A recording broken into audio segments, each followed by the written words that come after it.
Hi J B gang. ತುಂಬಾ ಜನ ಅಲ್ಲ, ಕೆಲವರು DM ಮಾಡ್ತಿದ್ರು, ಯಾಕೆ ಬ್ರೋ ಮುಂಚೆ ತರ ವಿಡಿಯೋಸ್ ಮಾಡ್ತಿಲ್ಲ, ಅಥವಾ ಪೋಸ್ಟ್ ಮಾಡಿದ್ರು ಯಾಕೆ ಮುಂಚೆ ತರ ಕ್ವಾಲಿಟಿ ಬರ್ತಿಲ್ಲ, ಹೇಗಿದ್ದೀರಾ, ಏನಾಗ್ತಿದೆ. ಈ ವಿಡಿಯೋ ಮಾಡ್ತಿರೋದು ಅದಕ್ಕೆ. ನಿಮಗೆ ಕ್ವಶನ್ಸ್ ಇದ್ರೆ ಅದನ್ನೆಲ್ಲ ಅಡ್ರೆಸ್ ಮಾಡೋಣ ಅಂತ. ತುಂಬಾ ಜನ ಆಚೆ ಹೋದ್ರು ಸಿಕ್ಕಾಗ ಕೇಳ್ತಾರೆ, ಯಾಕೆ ಬ್ರೋ ಈ ನಡುವೆ ಪೋಸ್ಟ್ ಮಾಡ್ತಿಲ್ಲ. ನಾನು ಸುಮ್ನೆ ಇದ್ದೆ ಇಷ್ಟ ದಿನ. ನನಗೆ ನನ್ನ ಭಾವನೆಗಳನ್ನ ಹಂಚ್ಕೊಳ್ಳೋದಾಗ್ಲಿ, ನನ್ನ ಬಗ್ಗೆ ನಾನು ಮಾತಾಡೋದಾಗ್ಲಿ, I feel very vulnerable and it is not something that I do.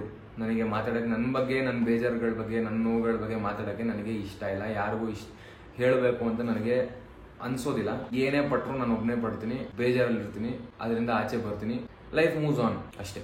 ಆದ್ರೆ ಈ ಸಲ ನನಗೆ I feel a lot has happened in a very short span of my life. So past 6 months ಇಂದ 1 year ಅಲ್ಲಿ ಬೇಜಾನ್ ನಡೀತು. ಬೇಜಾನ್ I feel like I have fallen to the bottom of everything. So ಇದು 6 ವರ್ಷದ ಕತೆ. ಏನಕ್ಕೆ ಹೇಳ್ತೀನಿ ಅಂತ ಹೇಳ್ತೀನಿ. ನಾನು ನನ್ನ ಕಾಂಟೆಂಟ್ ಕ್ರಿಯೇಷನ್ ಜರ್ನಿ ಸ್ಟಾರ್ಟ್ ಮಾಡಿದ್ದು ಯಾಕೆ ಅಂದ್ರೆ 6 years ago something happened in my life which affected me mentally. ಒಂಥರ ಬೇಜಾರಾಗಿ ಹೋಗ್ಬಿಟ್ಟಿದೆ. ಅವರು 1 ವರ್ಷ ಹಂಗೆ ಇದೆ. ಜನ ಸಿಗ್ತಿರ್ಲಿಲ್ಲ, ರೂಮಿಂದ ಆಚೆ ಬರ್ತಿರ್ಲಿಲ್ಲ, ಸರಿಯಾಗಿ ತಿಂತಿರ್ಲಿಲ್ಲ, ನಿದ್ದೆ ಮಾಡ್ತಿರ್ಲಿಲ್ಲ, ಅದೆಲ್ಲ ನಡೀತು. ಆ ಟೈಮಲ್ಲಿ ನಾನು ಕಾಂಟೆಂಟ್ ಕ್ರಿಯೇಷನ್ ಸ್ಟಾರ್ಟ್ ಮಾಡಿದೆ. ಏನಕ್ಕೆ? It was something different. ನನಗೆ ಕ್ರಿಯೇಟಿವ್ ಆಗಿರೋದಕ್ಕೆ ಇಷ್ಟ. ಶೂಟ್ ಮಾಡೋದಾಗ್ಲಿ, ಎಡಿಟ್ ಮಾಡೋದಾಗ್ಲಿ, these are some creative things that I like. ನಾನು ಚಿಕ್ಕ ವಯಸ್ಸಿಂದಾನು ಕ್ಲೇ ಮಾಡಲಿಂಗ್ ಮಾಡ್ತಿದ್ದೆ, ಆರ್ಟ್ ಅಲ್ಲಿ ಚೆನ್ನಾಗಿದೆ. This was some field that was very good for me to start. ಏನು ಯೋಚನೆ ಮಾಡಿಲ್ಲ, ಲಾಜಿಕ್ಗಳು ಏನು ಯೋಚನೆ ಮಾಡಿಲ್ಲ, ಬಟ್ ವಿಡಿಯೋಸ್ ಮಾಡಬೇಕು ಅಂತಿತ್ತು, ಮಾಡೋಣ. ಫೋನ್ ಒಂದಿತ್ತು, ತಗೊಂಡೆ, ಸ್ಟಾರ್ಟ್ ಮಾಡಿದೆ ಅಷ್ಟೇ. ಫ್ರಮ್ ದೆನ್ ಇವಾಗ ಏನೋ ಒಂದು ಅಲ್ಪ ಸ್ವಲ್ಪ ಬೆಳೆದಿದ್ದೀನಿ ಅಂತ ಅನ್ಕೊಂಡಿದ್ದೀನಿ, ಇಲ್ಲಿಗೆ ಬಂದಿದ್ದೀನಿ. So 6 years ago content creation literally saved my life. ಯಾಕೆಂದ್ರೆ ನನ್ನ ಬೇಜಾರುಗಳಿಂದ ಆಚೆ ಬರೋದಕ್ಕೆ content creation help me a lot. So content creation is very important for me. ಅಂದ್ರೆ that is like an escape from all of the shit that's happening in my life. It keeps me on high energy. ಅಂದ್ರೆ ವಿಡಿಯೋಗಳು ಮಾಡೋದು, creative ಆಗಿರೋದು ನನಗೆ ಒಂಥರ ಬೇರೆನೇ ಒಂದು feeling ಕೊಡುತ್ತೆ. ಅಂದ್ರೆ I feel like I am alive when I making content. Past ನ ಮರೆಯೋದಕ್ಕೆ ಇದು ನನಗೆ ತುಂಬಾ ಹೆಲ್ಪ್ ಮಾಡಿತು. ಅಂಡ್ ನಾನು ಇವಾಗ ಹೆಂಗಿದ್ದೀನಿ ಅಂತ ಮಾಡೋದಕ್ಕೂ content creation has played a very big and important role. ಆದ್ರೆ ಈಗ ನನಗೆ ಆ ಕಾಂಟೆಂಟ್ಗೆ ಟೈಮ್ ಕೊಡೋದಕ್ಕೆ ಆಗ್ತಿಲ್ಲ. ಯಾಕೆ ಅಂದ್ರೆ ಈ ಲಾಸ್ಟ್ 1 year ಅಲ್ಲಿ there has been a lot that has happened in my life. College ಟೈಮಿಂದ ಅಂದರೆ ನಾನು PU ಟೈಮಿಂದ ಪರಿಚಯ ಇರೋ ಫ್ರೆಂಡ್ಸ್ಗಳು, ಅದಕ್ಕೂ ಮುಂಚೆ ಪರಿಚಯ ಇರೋ ಫ್ರೆಂಡ್ಸ್ಗಳು, ಹೆಂಗಂದ್ರೆ ಎಲ್ಲ ಒಳ್ಳೆ ಮೆಮೊರೀಸ್ ಮಾಡ್ಕೊಂಡಿದೀವಿ, ಚೆನ್ನಾಗಿ ಟೈಮ್ ಸ್ಪೆಂಡ್ ಮಾಡಿದೀವಿ. ಅಂದರೆ ಅವ್ರ ಜೊತೆ ನಾವು ಬೆಳೆದಿದ್ದೀವಿ ಅಂತ ಫ್ರೆಂಡ್ಸ್ಗಳು. ಕೆಲವ್ರದೆಲ್ಲ ಕಲರ್ ಎಲ್ಲ ಗೊತ್ತಾಗಿತ್ತು. ಇವಾಗ ನಾನು as a person I don't expect anything from anybody. If I am sad alone. ಇನ್ನೊಬ್ರಿಗೆ ನನ್ನ ಕತೆ ಬೇಕಿಲ್ಲ. I feel that I have been a good person to all the people around me in my life. ನನಗೆ honesty, loyalty, brotherhood, friendship ಇವೆಲ್ಲಾನು ನನಗೆ ತುಂಬಾ ಮನಸ್ಸಿಗೆ ಹತ್ರ ಇರೋ ಒಂದು ಕೆಲವು elements of my life. So ನನ್ನ ಫ್ರೆಂಡ್ಸ್ ಎನಿ ಟೈಮ್ ಅವ್ರಗಳ ಲೈಫಲ್ಲಿ ಬೇಜಾರು ನಡೀತಿರುತ್ತೆ, ಅವ್ರಿಗೆ I use to be there. ನಾನು ಕೊಚ್ಕೊಂತಿಲ್ಲ, but a good friend has to be there for their friend. In ಕೇಸ್ದಲ್ಲಿದ್ರು ಬಿಟ್ಟು ಹೋಗ್ಬೇಕು, ಯಾಕಂದ್ರೆ ನಿನ್ನ ಫ್ರೆಂಡೇ ನಿನ್ನ ಪ್ರಯಾರಿಟಿ ಅಂತ ನಂಬೋ ಅವನು ನಾನು. Mental support, moral support. ಒಬ್ಬ ಫ್ರೆಂಡ್ಗಿಂತ I feel that I have been a brother to all of the people in my life. 1 year ago ಈ ನಮ್ಮ ಸರ್ಕಲ್ಗಳಲ್ಲಿ ಹೊಸ ಎಲಿಮೆಂಟ್ಗಳು ಬರಕ್ಕೆ ಸ್ಟಾರ್ಟ್ ಮಾಡೋದು. ಈ ಎಲಿಮೆಂಟ್ಗಳಿಂದ ನಮ್ಮ ಹುಡುಗರು, the people that I use to call my people, they started changing. ಹೆಂಗಂದ್ರೆ ನನ್ನ ಮೇಲೆ ಬದಲಾವಣೆ ಆಗೋದು. ಅಂದ್ರೆ ಗೊತ್ತಾಗತ್ತೆ ಅವೆಲ್ಲ ಸಣ್ಣ ಚೇಂಜಸ್ಗಳು. ನಾನು ಓಕೆ ಫೈನ್, ಇಷ್ಟೆಲ್ಲ ನಡೆದಾಗ ಬೇಜಾರಾಗುತ್ತೆ. ಅಂದ್ರೆ ಹೆಂಗ್ ಬೇಜಾರಾಗುತ್ತೆ ಅಂದ್ರೆ, ಯಾಕೆ ಕೇಳಬಹುದು, ಒಂದ್ಸತಿ ಕೇಳಬಹುದು, ಒಂದ್ಸತಿ ಹೋಗ್ಬಿಟ್ಟು ಯಾಕೆ ಹಿಂಗ್ ಮಾಡ್ತಿದ್ಯಾ ಅಂತ ಕೇಳಬಹುದು. ಕೇಳಿದ್ಮೇಲೂ ಮತ್ತೆ ರಿಪೀಟ್ ಮಾಡ್ಕೊಳ್ಳೋದು. ಇಲ್ಲಿ ಏನಾಗುತ್ತೆ ಅಂದ್ರೆ ಲೆವೆಲ್ ಡಿಫ್ರೆನ್ಸ್ ಬಂದ್ಬಿಡುತ್ತೆ ಕೆಲವರಿಗೆ ಸಡನ್ ಆಗಿ. ನಾನು ಅವ್ನಿಗಿಂತ ದೊಡ್ಡವನು, ಅವ್ನು ನನಗಿಂತ ಚಿಕ್ಕವನು ಅಂತೆಲ್ಲ. ಬಟ್ ಫ್ರೆಂಡ್ಶಿಪ್ ಅಲ್ಲಿ ಅದೆಲ್ಲ ಇರಬಾರ್ದು ಅನ್ನೋದು ನನ್ನಿದು. ಬಟ್ ನಡೀತು, ಇವೆಲ್ಲ ನಡೀತು. ಆವಾಗ ನನಗೆ ಬೇಜಾರಾದಾಗ ನಾನೇನ್ ಮಾಡಿದೆ ಅಂದ್ರೆ I distance my self from every one. ಅಂದ್ರೆ ನಾನು ಯಾರಿಗೂ ಸಿಗ್ತಿರಲಿಲ್ಲ. ಯಾಕಂದ್ರೆ ಇಷ್ಟೆಲ್ಲ ಚೇಂಜಸ್ಗಳಾಗ್ತಿದ್ದಾವೆ ಅವ್ರುಗಳಲ್ಲಿ. ನನ್ನ ಕಡೆ ಬರೋ ವರ್ತನೆಯಲ್ಲಿ ಅವ್ರಿಗೆ ಚೇಂಜಸ್ ಆಗ್ತಿದ್ದಾವೆ ಅಂದಮೇಲೆ I needed time to process in my mind. Like ಏನು ನಡೀತಿದೆ, ಯಾಕೆ ನಡೀತಿದೆ ಇದರ, ಅವ್ರು ಯಾಕೆ ಈ ಥರ ಮಾಡ್ತಿದ್ದಾರೆ, ನಾನೇ ಯೋಚನೆ ಮಾಡೋದಕ್ಕೆ ನನಗೆ ಟೈಮ್ ಬೇಕಿತ್ತು. ಸೊ ನಾನೇನು ಮಾಡ್ತಿದ್ದೆ, ಎಲ್ಲರನ್ನೂ ಕಟ್ ಮಾಡಿಬಿಟ್ಟು, ಅಂದರೆ I was not available to anyone. ನಾನು ಒಬ್ಬನೇ ಮನೇಲಿದ್ದೆ. Because that affected me. ನನ್ನ ಇದನ್ನ ಯಾರಿಗೂ ಅಂಟಿಸ್ಬಾರ್ದು ಅಂದ್ಬಿಟ್ಟು ನಾನು ಒಬ್ಬನೇ ಐಸೋಲೇಷನ್ ಅಲ್ಲಿ ಇದ್ದರು. ಇದನ್ನ ಏನ್ ಅನ್ಕೊಂಡ್ರು ಎಲ್ಲರೂ ಅಂದ್ರೆ, ಓ ಬೆಳೀತವನೇ, ನಾನಿನ್ನೂ ಬೆಳೆದಿಲ್ಲ, ನಾನಿನ್ನೂ ಏನೂ ಮಾಡಿಲ್ಲ ನನ್ನ ಲೈಫಲ್ಲಿ, ಬೆಳೆದು ಬಿಟ್ಟವನೇ, ಅದಕ್ಕೆ ಕೊಂಬು ಬಂದ್ಬಿಟ್ಟೈತೆ, ಇವಾಗ ನಮ್ಮ ಜೊತೆ ಸೇರಲ್ಲ. ದುಡ್ಡು ಮಾಡ್ತವನೆ ಗುರು, ನಾನು ಅಷ್ಟೊಂದು ದುಡ್ಡು ಮಾಡ್ತಿಲ್ಲ ಗುರು, ಬೇಜಾನ್ ದುಡ್ಡು ಮಾಡ್ತವನೆ, ನಮ್ಮ ಜೊತೆ ಏನಕ್ಕೆ ಇರ್ಬೇಕು ಇನ್ಮೇಲೆ. ಇವೆಲ್ಲ ಒಂದು ಸ್ವಲ್ಪ ಇಮ್ಮೆಚ್ಯೂರ್ ಆ್ಯಂಡ್ ಹಿಂಗೆ ಹೇಳೋದು, ಈ ಥರ ಯೋಚನೆಗಳು ಬರಬಾರ್ದು. ಫ್ರೆಂಡ್ಸ್ ಅಂದಮೇಲೆ ಹೌದು ಗುರು, ನೀನು ಬೆಳಿಬೇಕು ಅಂತ ತಾನೇ ನೀನು ಬಯಸ್ಬೇಕು ನನಗೆ. You should feel that ya is growing, let him grow. ನಿನಗೆ ಏನೇ ಬೇಕಿದ್ರು ಸಪೋರ್ಟ್ ನಾನು ಮಾಡ್ತೀನಿ ಗುರು ಅಂತ ತಾನೇ ನೀವು ನಿಲ್ಬೇಕು. But unfortunately I don't have such good friends apparently. ಇದನ್ನ ಇಟ್ಕೊಂಡು ಬ್ಯಾಕ್ ಗ್ರೌಂಡ್ ಅಲ್ಲಿ ಪಾಲಿಟಿಕ್ಸ್ ಗಳು ಮಾಡ್ಕೊಂಡು, ನನ್ನ ನೋವುಗಳನ್ನ ತಮಾಷೆಯಾಗಿ ಇಟ್ಕೊಂಡು, ತಮಾಷೆ ಮಾಡ್ಕೊಂಡು, ಹಿಂದೆಗಡೆ ಬಿಚ್ಚಿಂಗ್ ಗಳು ಮಾಡ್ಕೊಂಡು, ನನ್ನ ಬಗ್ಗೆ ಕಮ್ಮಿಯಾಗಿ ಮಾತಾಡ್ಕೊಂಡು, ಎವ್ರಿಥಿಂಗ್ ವಾಸ್ ಪರ್ಫೆಕ್ಟ್. ಎಲ್ಲ ಒಳ್ಳೆ ಫ್ರೆಂಡ್ಸ್ ಆಗಿದ್ವಿ, ಎಲ್ಲರ ಲೈಫು ಸಖತ್ತಾಗಿತ್ತು. ಒಬ್ಬರು ಬೆಳವಣಿಗೆ ನೋಡ್ಕೊಂಡು ಇನ್ನೊಬ್ಬ ಖುಷಿ ಪಡ್ತಿದ್ದ, ಒಬ್ಬನಿಗೆ ಏನ್ ಹೆಲ್ಪ್ ಬೇಕಿದ್ರು ಇನ್ನೊಬ್ಬ ಮಾಡ್ತಿದ್ದ. Every one where good. But ಅದೇನು ಹೊಟ್ಟೆ ಮುರಿ ಪಡ್ತಾರೋ ಜನ ನನಗೆ ಗೊತ್ತಿಲ್ಲ. ಅದರಿಂದ ಬದಲಾವಣೆ ಬಂತು, ಅದನ್ನ ನನ್ನ ಮೇಲೆ ತೋರಿಸಿದ್ರು, ನನಗೆ ಬೇಜಾರಾಯ್ತು. I took this very seriously, it hurt me very deeply. ಅಂದ್ರೆ ನನಗೆ ಮನುಷ್ಯರ ಮೇಲಿರೋ ಒಂದು ಪರ್ಸ್ಪೆಕ್ಟಿವ್ ಚೇಂಜ್ ಆಗೋದ್ರು. ಹಿಂಗಿರ್ತಾರ ಜನ, ಹಿಂಗ್ ಮಾಡಬಹುದಾ, ಇಷ್ಟೆಲ್ಲ ನಡೀತಿತ್ತು. ಅದ್ರ ಜೊತೆಗೆ ನನಗೆ ತುಂಬಾ ಬೇಕಿರೋ ವ್ಯಕ್ತಿಗಳು ನನ್ನ ಲೈಫಲ್ಲಿ, ಅವ್ರ ಕಡೆಯಿಂದಾನು ಇಂಥದ್ದೇ.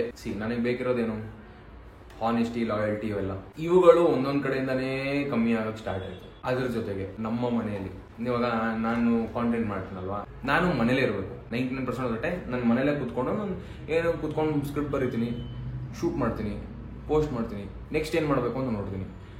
ನಾನು ಬೆಳೀತಿರೋದೇ ಹಂಗೆ, ನಾನು ಮಾಡ್ತಿರೋದೇ ಹಂಗೆ, ಮಾಡ್ತಿದ್ದಿದ್ದೇ ಹಂಗೆ. ಈಗ ನಾನು ಮನೇಲೇ ಇರ್ತೀನಲ್ಲ, ಇದರಿಂದ ಏನಾಗುತ್ತೆ ಮನೆಯವ್ರಿಗೆ ಅಂದರೆ, ಮನೇಲೇ ಇದ್ದಾನಲ್ಲ, ನನಗೆ ಇದುವರೆಗೂ ನಮ್ಮ ಅಪ್ಪ ಅಮ್ಮ ಯಾವತ್ತೂ ಬಂದ್ಬಿಟ್ಟು ಈ ಥರ ಫೀಲ್ ಮಾಡಿಸಿಲ್ಲ. ಅಂದರೆ ಇವನ್ ಕೆಲ್ಸಕ್ಕೆ ಬರದಿರೋನು ಅಂತ. They have always supported me. But ನನಗೆ ಹೆಂಗೆ ಅನ್ಸುತ್ತೆ ಅಂದರೆ, ಅಯ್ಯೋ ಮನೇಲೇ ಇದೀನಲ್ಲ ಗುರು, ಮನೇಲೇ ಇದ್ರೆ ಇಲ್ಲಿ ಮನೇಲಿ ಬೆಲೆ ಕಮ್ಮಿ ಆಗ್ಬಿಡುತ್ತೆ, ಕಾಣಿಸ್ಕೊಂಡೇ ಇದ್ರೆ ಯಾವಾಗ್ಲೂ. ಆಚೆ ಹೋಗಿ ಏನಾದರೂ ಮಾಡಬೇಕು, ಏನಾದ್ರು ಡಿಫ್ರೆಂಟ್ ಆಗಿ ಮಾಡಬೇಕು. ಆ್ಯಂಡ್ ಇನ್ನೊಂದೇಂದರೆ, ಇವಾಗ ನಮ್ಮ ಪೇರೆಂಟ್ಸ್ಗೆ ಇದನ್ನ ಎಕ್ಸ್ಪ್ಲೇನ್ ಮಾಡಿದ್ರೆ ಅರ್ಥ ಆಗಲ್ಲ. Like what are you doing? ನಮ್ಮ ಅಪ್ಪ ಬಂದ್ಬಿಟ್ಟು ಇದರಿಂದ ಹೆಂಗೆ, ಏನು ಸ್ಟ್ಯಾಂಡರ್ಡ್ ಏನಿದೆ, ಇದರಿಂದ ನೀನು ಲಾಂಗ್ ಟರ್ಮ್ ಹೆಂಗೆ ಮಾಡ್ತೀಯ, ಇದೆಲ್ಲ ಕೇಳಿದಾಗ ಪ್ರಶ್ನೆ, ನನಗೂ ಆ ಪ್ರಶ್ನೆಗಳಿದಾವೆ. I don't know how to answer them ಅಲ್ವಾ. ನಾನೇ ಗುರು, I am living my life for the first time. I don't know how life works. ಇವಾಗ ಜೀವನ ಅನ್ನೋದು ಹಿಂಗೆ ನಡೆಯುತ್ತೆ ಅಂತ ಒಂದು ಬುಕ್ ಇದ್ದಿದ್ರೆ ಅದನ್ನ ನೋಡ್ಕೊಂಡು ಈ ಟೈಪ್ ಹಿಂಗ್ ಮಾಡ್ಬೇಕಪ್ಪ ಅಂತ ನಾನು ನೋಡ್ತಿದ್ದೆ. But I don't know how life is. I am learning it every day. ನಾನು ಎದ್ದು ಬಿದ್ದು ತಾನೇ ಮಾಡೋಕ್ಕಾಗೋದು. ಸೊ ಇದ್ರದ್ದು ಮನೆ ಕಡೆಯಿಂದ ಒಂದು ಸ್ವಲ್ಪ ಸ್ಟ್ರೆಸ್ಸು, ಫ್ರೆಂಡ್ಸ್ಗಳದ್ದು ಒಂದು ಬೇಜಾನ್ ಕತೆಗಳು, ಮನೆಗಳ ಬೇಜಾನ್ ಕತೆಗಳು, ಅದ್ರ ಜೊತೆಗೆ ನಂದೇ ಒಂದು ಕನ್ಫ್ಯೂಷನ್ಗಳು. ಏನು ಮಾಡಬೇಕು, ದೊಡ್ಡದಾಗಿ ಮಾಡ್ಬೇಕಂದ್ರೆ ನೆಕ್ಸ್ಟ್ ಏನು ಮಾಡಬೇಕು. ಸೊ ಇಷ್ಟೆಲ್ಲ ಒಂದೇ ಸತಿ ನಡೆದಾಗ ಒಂದು ಮನಸ್ಸಲ್ಲಿ ಬೇಜಾರು. ಇನ್ನೊಂದು, ನನ್ನ ಕಾಂಟೆಂಟ್ ಸ್ಪೇಸ್ಗೆ ಬೇಕಿರೋದು ಕ್ರಿಯೇಟಿವ್ ಮೈಂಡ್ ಅಲ್ವಾ. ನಿಮ್ಮ ಮೈಂಡ್ ಕ್ರಿಯೇಟಿವಿಟಿ ಬರಬೇಕು ಅಂದ್ರೆ ನಿಮ್ಮ ಮೈಂಡ್ ನೆಮ್ಮದಿಯಾಗಿರ್ಬೇಕು. ಫಸ್ಟ್ ಜೀವನದಲ್ಲಿ ನೆಮ್ಮದಿಯಾಗಿದ್ರೆ ನಿಮ್ ತಲೆ ಆರಾಮಾಗಿ ಕೆಲಸ ಮಾಡುತ್ತೆ. ಬಟ್ ಇದೆಲ್ಲಾ ಘಟನೆಗಳಿಂದ ನನ್ನ ನೆಮ್ಮದಿ ಕಿತ್ಕೊಂಡೋಯ್ತು. ನನಗೆ ಹೆಂಗ್ ಆಗೋಗಿತ್ತು ಅಂದ್ರೆ, ಗುರು ನೀನ್ ಬದುಕೊಂಡ್ರೆ ಸಾಕು ಅಂತ. ಯಾಕಂದ್ರೆ ಈ ಎಲ್ಲಾ ಥಾಟ್ಸ್ಗಳು, ಯಾಕೆ ಈ ತರ ಮಾಡ್ತವ್ರೆ ಜನ, ಯಾಕೆ ನನಗೆ ಈ ತರ ನಡೀತಿದೆ, ಬದುಕಿರ್ಬೇಕಾ, ಸತ್ತೇ ಹೋಗೋಣ ಅಂತ ಬೇಜಾನ್ಸತಿ 6 ವರ್ಷದಿಂದ ಬಂದಿರೋ ಥಾಟ್ಸು ಇವಾಗ ಮತ್ತೆ ರಿಪೀಟ್ ಆಯ್ತು. ಎಷ್ಟೊಂದು ಜನ ಮಾಡಿರೋ ಎಷ್ಟೊಂದು ಕತೆಗಳಿಂದ ನನ್ನ ಹಳೆ ಪಾಯಿಂಟ್ಗಳು ಟ್ರಿಗರ್ ಆಗಕ್ಕೆ ಸ್ಟಾರ್ಟ್ ಆದವು. 6 years ago I was in a position where I was dead. ನನಗೆ ಅದ್ರ ಬಗ್ಗೆ ತುಂಬಾ ಮಾತಾಡೋಕೆ ನನಗೆ ಇಷ್ಟ ಇಲ್ಲ. ಬಟ್ ನಾನು ಸತ್ತೇ ಹೋಗ್ತಿದ್ದೆ ಗುರು, ನಿಜ ಹೇಳ್ತೀನಿ. ಮೋಸ್ಟ್ಲಿ 99.9% ನಾನು ಸತ್ತೇ ಹೋಗ್ತಿದ್ದೆ ಪಕ್ಕ. I would have killed my self. But I stood that time. ನನಗೆ ನಾನು ನಿಂತ್ಕೊಂಡು, ಗುರು ನಿನಗೋಸ್ಕರ ಯಾವನು ಬರಲ್ಲ, ನೀನೇ ನಿಲ್ಬೇಕು, ನೀನೇ ನೋಡ್ಕೋಬೇಕು, ಯಾವನು ಕಾಪಾಡಲ್ಲ ಅಂತ ಒಂದು ಥಾಟ್ನ ತಲೆಯಲ್ಲಿ ಇಟ್ಕೊಂಡು, ಟೈಮ್ ಆದ್ರೂ ಬೇಜಾರಾದ್ರೂ ಪರವಾಗಿಲ್ಲ, ಮೆತ್ತಿಗೆ ಬಂದೆ ಇಲ್ಲಿವರೆಗೂ. ಇವುಗಳು, ಈ ಪಾಯಿಂಟ್ಗಳು ನನ್ನ ಜೊತೆ ಇರೋರೆಲ್ರಿಗೂ ಗೊತ್ತು, ಇವನು ಈ ತರ ಅನುಭವ ಮಾಡಿದಾನೆ, ಅನುಭವ ಆಗಿದೆ ಇವನಿಗೆ ಅಂತ. ಬಟ್ ಇಲ್ಲಿ ಇಷ್ಟು ದೂರ ಆಲ್ರೆಡಿ ಒಂದ್ಸತಿ ಏಟ್ ತಿನ್ಕೊಂಡ್ ಬಂದಿದ್ದೀನಿ. ಅದನ್ನ ಹೀಲ್ ಆಗಕ್ಕೆ 10 ವರ್ಷ ಅಲ್ಲ 20 ವರ್ಷ ಆಗುತ್ತೆ ಅಂತ ನಂಬಿ, ಬೇಜಾರನ್ನ ಪಕ್ಕಕ್ಕೆ ಇಟ್ರೆ ಜೀವನ ನಡೆಯೋದು ಅಂತ ನಂಬಿ ಹೋಗ್ತಾ ಇದ್ರೆ, ಮತ್ತೆ ಇವ್ರು ಅದನ್ನ ರಿಪೀಟ್ ಮಾಡಿಸಿದ್ರು. ಇವರೆಲ್ಲ ಮಾಡಿದ್ರು, ನನಗೆ ಅದು ಮತ್ತೆ ಎಕ್ಸ್ಪೀರಿಯನ್ಸ್ ಆಯ್ತು. ಇದೆಲ್ಲದ್ರಿಂದ ವರ್ಕ್ ಅಫೆಕ್ಟ್ ಆಯ್ತು. ಆದ್ರೂ ಆವಾಗ ಕಾಣಿಸ್ಕೋಬೇಕು. ಅಲ್ಲಲ್ಲಿ ಈವೆಂಟ್ಗಳು ಹೋಗ್ತಿದೆ, ಒಂದಷ್ಟು ಸ್ಟೋರಿಗಳಾಗ್ತಿದೆ. ನನಗೆ ಯಾವಾಗ ನನ್ನೊಳಗೆ ಎನರ್ಜಿ ನನ್ನ ಅಲೋ ಮಾಡುತ್ತೋ, ಬ್ರಾಡ್ಕಾಸ್ಟ್ ಚಾನಲಲ್ಲಿ ನಾನು ವಾಯ್ಸ್ ನೋಟ್ ಹಾಕ್ತಿದ್ದೆ, ವಾಟ್ಸ್ಆ್ಯಪ್ ಚಾನಲಲ್ಲಿ ನಾನು ಮೀಮ್ಸ್ ಹಾಕ್ತಿದ್ದೆ, ಸ್ನ್ಯಾಪ್ಚಾಟಲ್ಲಿ ಹಳೆ ವಿಡಿಯೋ ಶೇರ್ ಮಾಡ್ತಿದ್ದೆ. So when ever I could, with what ever energy I had, I made and put out what ever I could at that time. ನನ್ನ script book ನನಗೆ 3 ತಿಂಗಳಲ್ಲಿ ಒಂದು ಸ್ಕ್ರಿಪ್ಟ್ ಬುಕ್ ಮುಗಿಯೋಗುತ್ತೆ. ಕುತ್ಕೊಂಡು ಬರೀತಾ ಇದ್ರೆ ಕಂಟೆಂಟ್ನ ಚಾನಲಲ್ಲಿ ವಿಡಿಯೋಗಳು ಬರ್ತಾ ಇದ್ರೆ ಪೇಜಲ್ಲಿ ಬುಕ್ಗಳು ಖಾಲಿ ಆಗ್ತಿರ್ತವೆ. ಈ ಸ್ಕ್ರಿಪ್ಟ್ ಬುಕ್ ನಾನು ಇಟ್ಟಿದ್ದು ಲಾಸ್ಟ್ ಇಯರಲ್ಲಿ ಫೆಬ್ಬಲ್ಲಿ. ಇವಾಗ ಫೆಬ್ ಮುಗೀತು, ಏಪ್ರಿಲಲ್ಲಿ ಇದ್ದೀವಿ. ಆ ಸ್ಕ್ರಿಪ್ಟ್ ಬುಕ್ ಇನ್ನೂ ಅರ್ಧ ಮೇಲೆ ಹಂಗೆ ಇದೆ, ಬರ್ದೇ ಇಲ್ಲ. ಆ ಸ್ಕ್ರಿಪ್ಟ್ ಬುಕ್ ಫುಲ್ ಧೂಳು ಇರ್ತಿದೆ. When I look at that script book I feel like crying bro. Like ಏನು ಮಾಡ್ತಾ ಇದ್ದೀನಿ ಗುರು ನಾನು, ಯಾಕೆ that script book keeps calling me, ಬಾ ಗುರು ಬರೀ ಏನಾದರೂ ಕಂಟೆಂಟ್ ಬರೀ ಹೋಗಿ ಕೆಲಸ ಮಾಡೋಣ, ಶುರು ಮಾಡೋಣ ಅಂತ. ಬಟ್ ನಾನು ನೋಡಿದಾಗ ನನ್ನೆಲ್ಲ ಎನರ್ಜಿ ಇಲ್ವೇ, ನಾನು ಹೋಗಿ ಬರೆದ್ರೆ ಚೆನ್ನಾಗಿ ಬರೆಯೋಕ್ಕಾಗುತ್ತೋ ಇಲ್ವೇ, ಈ ಥರ ಥಾಟ್ಗಳು. You start doubting yourself. ಈ ಟೈಮ್ಗೆ I was not taking care of myself. ನನ್ನ ರೂಮು ಆವಾಗ ನೀವು ನೋಡಿದ್ರೆ ಎಲ್ಲ ಜಾಗದಲ್ಲೂ ಕಸ, ಫುಲ್ಲು ಯಾವಾಗಲೂ ಕಸ, ಈ ಸ್ಪೈಡರ್ಗಳು, ಈ ಜಿರಳೆಗಳು. ನಿಜ ಹೇಳ್ತಾ ಇದ್ದೀನಿ, ನಾನು ಹೆಂಗಿತ್ತಂದರೆ ಎಲ್ಲ ಒಂದು ಕಸದ ಬುಟ್ಟಿಯನ್ನು ಮಲಗಿದ್ದೀನಿ ಅನ್ನೋ ಫೀಲ್ ಬರ್ತಿತ್ತು. ಕಾಲಿಟ್ಟರೆ ಧೂಳು, ಆ ಥರ. ಮನೇನ ಗುಡಿಸಿ, ನನ್ನ ರೂಮ್ನ ಗುಡಿಸಿನೇ ಒಂದು 2 months 3 months ಹಂಗೆ ಬಿಟ್ಬಿಡ್ತಿದ್ದೆ. ಏನು ಮಾಡೋಕ್ಕಾಗಲ್ಲ, because I don't have the energy to do it. ಏನೋ ಆರ್ಡರ್ ಮಾಡಿರ್ತೀನಿ ಆಚೆ ತಿನ್ನೋಕ್ಕೆ, ಮನೇಲಿ ತಿಂತಿರ್ಲಿಲ್ಲ, ಏನೂ ತಿಂತಿರಲಿಲ್ಲ. ಯಾವಾಗ ತಿಂತೀನೋ ಗೊತ್ತಿಲ್ಲ. ತಿಂದರೆ ಮಿಡ್ ನೈಟ್ 3 ಗಂಟೆಗೆ ಸಡನ್ನಾಗಿ ಪಿಜ್ಜಾ ಆರ್ಡರ್ ಮಾಡ್ಕೊಂಡು ತಿನ್ನೋದು. ಇಲ್ಲ ಅದೂ ಇಲ್ಲ, ಒಂದ್ಸತಿ ಆರ್ಡರ್ ಮಾಡ್ಬೇಕಂದ್ರೆ ಮತ್ತೆ ದುಡ್ಡಿರಬೇಕು, ಅಮ್ಮನ ಕೇಳಬೇಕು. ಕರೆಕ್ಟ್ ಟೈಮಿಗೆ ತಿಂತಿರಲಿಲ್ಲ. Because you don't feel like eating when your mind is going through so much and when your heart feel so much pain. You don't feel like eating, you don't feel like sleeping. ನಿಮ್ಮ ತಲೆಯಲ್ಲಿ ಅದೇ ಯೋಚನೆಗಳಿರ್ತವೆ, ನಿಮ್ಮ ಮನಸ್ಸಲ್ಲಿ ಅದೇ ಬೇಜಾರಿರುತ್ತೆ, ಬೇರೆ ಏನೇ ಮಾಡೋಕ್ಕೂ ನಿಮಗೆ ತೋಚಲ್ಲ. So I was lost completely. Content ಮೇಲೆ ಕೆಲಸ ಮಾಡೋಕ್ಕಾಗ್ತಿರ್ಲಿಲ್ಲ, ನನ್ನ ಬಗ್ಗೆ ನಾನು ಕೇರ್ ಮಾಡ್ಕೊಳ್ಳೋಕೆ ಬಿಟ್ಬಿಟ್ಟಿದೆ, ಕರೆಕ್ಟ್ ಟೈಮಿಗೆ ತಿಂತಿರ್ಲಿಲ್ಲ. ಇದರಿಂದ ನನಗೆ ಹೆಲ್ತ್ ಇಶ್ಯೂ ಸ್ಟಾರ್ಟ್ ಆಯಿತು. It affected my health also. Medicines ತೊಗೋಬೇಕಿತ್ತು. ಅದರಿಂದ ಮತ್ತೆ ನಿಮ್ಮ ಥಾಟ್ಸ್ ಚೇಂಜ್ ಆಗುತ್ತೆ, ನಿಮ್ಮ ಸ್ಲೀಪ್ ಪ್ಯಾಟರ್ನ್ಸ್ ಚೇಂಜ್ ಆಗುತ್ತೆ, ನಿಮ್ಮ ಫುಡ್ ಸೈಕಲ್ ಚೇಂಜ್ ಆಗುತ್ತೆ. ಈ ಒಂದಕ್ಕೆ ಒಂದು ಲಿಂಕ್ ಆಗಿ ಎಲ್ಲಾನು ಅಫೆಕ್ಟ್ ಆಗೇ ಆಗುತ್ತೆ. ಮುಂಚೆ ಒಂದ್ಸತಿ ಬದುಕೊಂಡು ಬಂದಿದ್ದೀವಿ, ಮುಂಚೆ ಒಂದ್ಸತಿ ನಡೆದಾಗ ಜೀವನದಲ್ಲಿ ನಿಮ್ಮ ಶಕ್ತಿ ಕೊಟ್ಟು you gave your best and you stood. ನಿಂತಿದ್ಯಾ ಗುರು, I am proud of yourself, you stood for yourself. But ನೀನು ಮತ್ತೆ ಇವಾಗ ಬೀಳ್ತಿದ್ಯಾ, ಯಾವನ್ ಕಾಪಾಡ್ತಾನೆ? ಸೊ 6 months ಆಲ್ಮೋಸ್ಟ್ ಬಿಟ್ಟೆ. ಇವಾಗ ನನಗೆ ಹೆಂಗ್ ಅನ್ಸ್ತು ಅಂದ್ರೆ, ಯಾವನು ಬೇಡ, ಏನು ಬೇಡ, ನೀನ್ ಫಸ್ಟ್ ನಿನ್ನ ನೋಡ್ಕೊಳ್ಳೋಪ್ಪ. ನನ್ನ ಕನ್ನಡಿಯಲ್ಲಿ ನಾನು ನೋಡ್ಕೊಂಡ್ರೆ I couldn't see my self. Like even ಯಾರು ಲೇಟಾಗಿ ಮಲಗ್ತೀನ, ಇಲ್ಲೆಲ್ಲ ಡಾರ್ಕ್ ಸರ್ಕಲ್ಸ್ ಬಂದಿರೋವು, ಇನ್ನೂ ಇದೆ ಅನ್ಸುತ್ತೆ, ಇದೆಲ್ಲ ಬಂದಿರೋವು. ಸ್ನಾನ ಯಾವಾಗ ವಾರಕ್ಕೋ 2 ವಾರಕ್ಕೋ ಒಂದ್ಸತಿ ಮಾಡ್ತಿದ್ದೆ. ನನಗೆ ಇನ್ನೊಂದು ಪ್ರಾಬ್ಲಮ್ ಏನಂದ್ರೆ, ನನಗೆ ಅಳು ಬರಲ್ಲ. ಅದು ಹೆಂಗಾಗ್ಬಿಟ್ಟಿದೆ ಅಂದರೆ, ಎಲ್ಲ ನೋಡಿ ನೋಡಿ ನೋಡಿ ನೋಡಿ ಯೋಚನೆ ಮಾಡಿ ಏನಾದ್ರೂ ಸಿ ದಿಸ್ ಥಿಂಗ್ ಚಿಕ್ಕ ವಯಸ್ಸಿಂದ ನೋಡ್ಕೊಂಡು ಬಂದಿರೋದು ಏನಂದರೆ, ಹುಡುಗರು ಅಳಬಾರ್ದು. ಅದು ನನ್ನ ತಲೆಯಲ್ಲಿ ಎಷ್ಟು ಕೂತ್ಬಿಟ್ಟಿದೆ ಅಂದರೆ ನನಗೆ ಅಳಕ್ಕೆ ಆಗಲ್ಲ, ಏನೇ ಬೇಜಾರಾದ್ರು. ಇಟ್ಸ್ ಬೀನ್ ಇಯರ್ಸ್ ಸಿನ್ಸ್ ನನ್ನ ಕಣ್ಣಿನ ನೀರು ಆಚೆ ಬಂದು ಬೇಜಾನ್ ವರ್ಷ ಆಗ್ಬಿಟ್ಟಿದೆ. ಎಷ್ಟೇ ನೋವಾದ್ರೂ ನನ್ನ ಕಣ್ಣಿನ ನೀರು ಬರೋದು ನಿಂತೋಗ್ಬಿಟ್ಟಿದೆ. ನನಗೆ ಆ ಟೈಮಲ್ಲಿ ಕ್ರೈಸಿಸ್. ಎಂಥ ಕ್ರೈಸಿಸ್ ಅಂದರೆ, I have to save myself first, everything else later. ಕೆಲಸನೂ ಆಮೇಲೆ ಮಾಡ್ಕೋಬೋದು. ನಾವು ಶಕ್ತಿಯಾಗಿ ನಾವು ಬದುಕೊಂಡಿದ್ರೆ ಆಮೇಲೆ ಎಲ್ಲ ಮಾಡ್ಕೋಬಹುದು. ಫಸ್ಟಿಂದನೂ ಶುರು ಮಾಡ್ಬೋದು. ಈಗ ಫಸ್ಟು ನಿಲ್ಲೋಣ, ಫಸ್ಟು ಚೆನ್ನಾಗಿ ತಿನ್ನೋಣ, ಮಲಗೋಣ, ನಮ್ಮ ಫುಡ್ ಸೈಕಲು, ನಮ್ಮ sleep cycle. Let's fix all of that. Let's fix me first ಅಂತ ಒಂದು ಥಾಟ್. ಒಂದು ರೀಸೆಂಟಾಗಿ 1 month, 1.5 month ಬಂತು. 1.5 month ನನಗೆ ಏನೋ ಮಾಡ್ತಿದ್ದೆ ನೀನು, ಏನು ಗುರು ಮಾಡ್ತಿದ್ದೆ ನೀನು, ಸರಿ ನಡೀತಾ ಅಷ್ಟೆಲ್ಲ, ಬೇಜಾರಲ್ಲಿದ್ದ. ಎಷ್ಟು ದಿನ ಇರ್ತೀಯ ಇನ್ನೂ ಬೇಜಾರಲ್ಲಿ?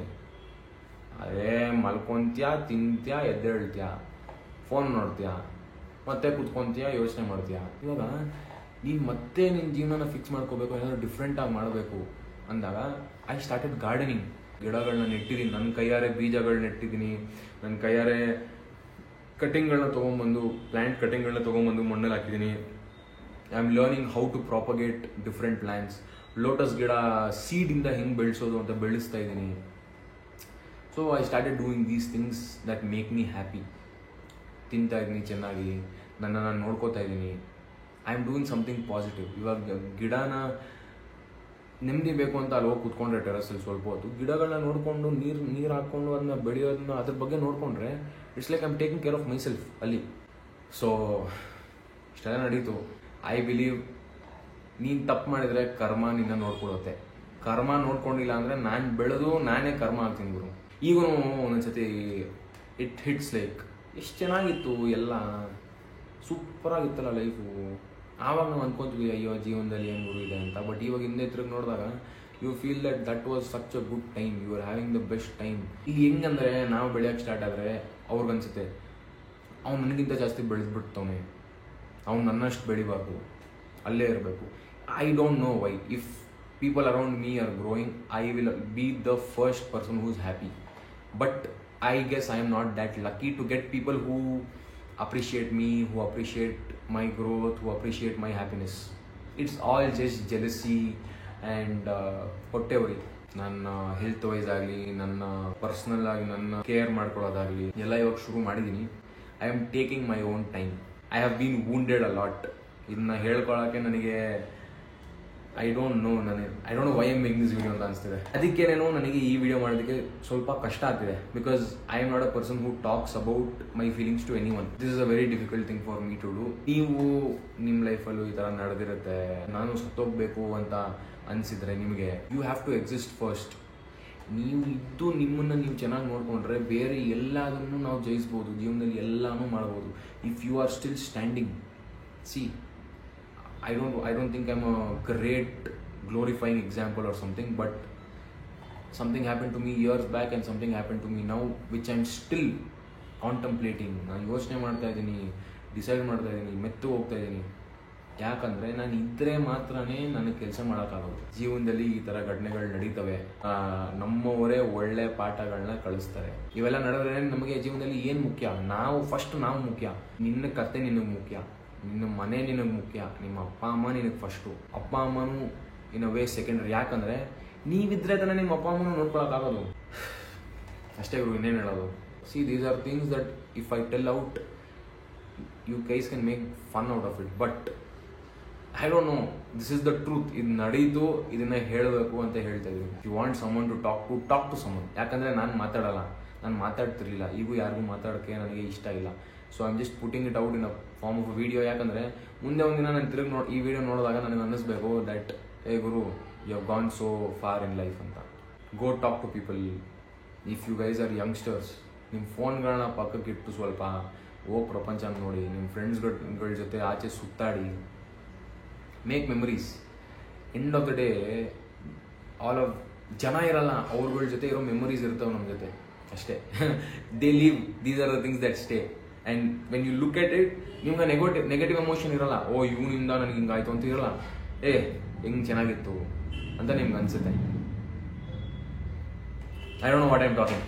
ಸೊ ನೀವು ಇಲ್ಲಿವರೆಗೂ ವಿಡಿಯೋ ನೋಡ್ಕೊಂಡು ಬಂದಿದ್ದೀರಾ ಅಂದರೆ ಥ್ಯಾಂಕ್ಸ್ ಗುರು. ನೀವು ನನ್ನ ಕಥೆನ ಕೇಳಿದ್ದೀರಾ ಅಂತ ಅಂದ್ಕೊಂಡಿದ್ದೀನಿ. ನಿಮ್ಗಳ ಲೈಫಲ್ಲೂ ಏನಾದರೂ ಈ ಥರ ಕಷ್ಟಗಳಿದ್ರೆ just let it take its time. ಅದ್ರ ಟೈಮ್ ಅದು ತೊಗೊಳುತ್ತೆ, ಕಷ್ಟ ಬರುತ್ತೆ, ಅದು ಹೋಗ್ಬಿಡುತ್ತೆ, ಎಲ್ಲ ನಾರ್ಮಲ್ ಆಗುತ್ತೆ. ಆ್ಯಂಡ್ ಇದರಿಂದ ನೀವು ಕಲಿತೀರ. Always be ready to learn stuff in your life. ಅಷ್ಟೇ, ಇನ್ನೇನು ಹೇಳಲ್ಲ. ಇಲ್ಲಿಗೆ ಮುಗಿಸ್ತೀನಿ. ಎಲ್ರಿಗೂ ಒಳ್ಳೇದಾಗಲಿ, ಎಲ್ಲ ಒಳ್ಳೇದಾಗಲಿ. Take care of yourself. ನಿನಗೆ ನೀನೇ ಇಂಪಾರ್ಟೆಂಟ್ ಗುರು, ಇನ್ಯಾವನೂ ಅಲ್ಲ. ಸಿಗೋಣ.